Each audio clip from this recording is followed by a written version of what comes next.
আসসালামু আলাইকুম গাইস, ভিডিওটা আপনাদের জন্য। এখানে এক ছিনতাইকারের বাসা। এটা এক লোকের বড়ি ফালাই দিছে কাইটা। এই লোকটা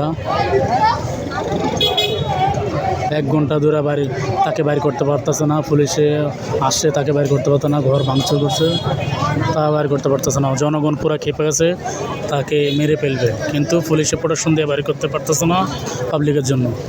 আপনারা দেখতেই থাকুন ভাই। গাইস, শেয়ার করে দেবেন ভিডিওটা, কমেন্ট করবেন।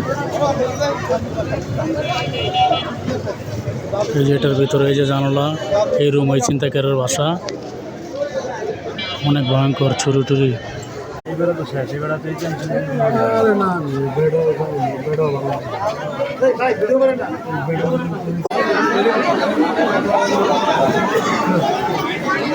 একটু পানি খাওয়া তো।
নামাজ চল আমার